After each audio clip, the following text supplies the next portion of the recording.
بعد تصفية الشعب الفلسطيني سيتم تصفية الشعب السوري والشعب اللبناني والشعب المصري والشعب الأردني، ثم يبدأ الاندفاع للاستيلاء على مكة وعلى المدينة، وسيتم طرد إخواننا من قصورهم المكيفة، وسيتركون سياراتهم الأمريكية الفخمة وسيركبون الحمير والجمال فرارا من قطار الموت، سيدخلون الصحراء، سيدخلون الربع الخالي، سيشربون ماء البحر، الذين لا يستطيعون أن يسبحوا إلى شاطئ أمان، ولن يكون هناك شاطئ أمان.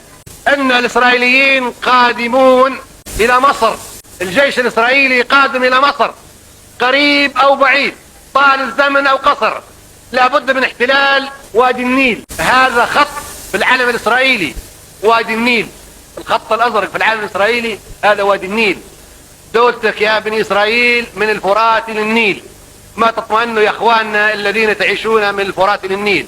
ولن يقتصر الخطر الإسرائيلي على الذين يعيشون بين الفرات والنيل، بل ستكون البلدان اللي خارج الخطين بلدان مواجهة جديدة. شمال أفريقيا سيصبح في خطر، لابد أن يخضع للدولة التي تمتد من الفرات للنيل، لابد أن تخضع تونس غصبا عنها، وتخضع الجزائر، وتخضع ليبيا، وتخضع المغرب بالسيطرة الصهيونية غصبا عنهم، لابد أن يخضعوا في المستقبل.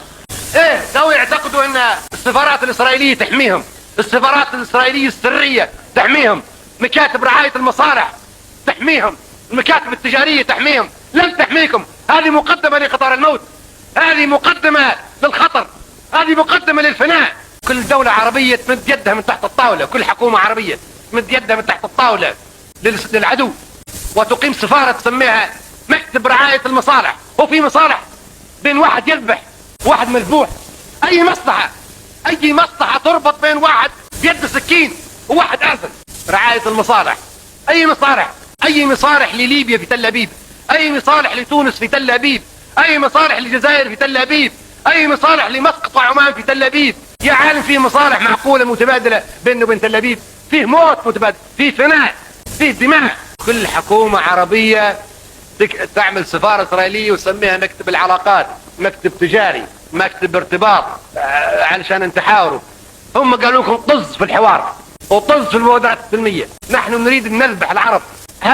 هم قالوا ما في حياة لليهود مع وجود العرب، يا يموت العرب يا يموت اليهود.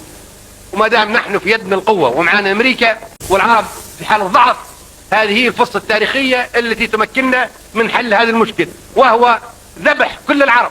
اللي يجري في فلسطين يا أخواننا الآن إبادة جماعية لشعب بكامله، إبادة ليست مسألة اعتداءات ولا حتى غارات، مسألة إبادة لشعب. في كل يوم عشرات الفلسطينيين يتم ذبحهم بالسكين بالدم البارد.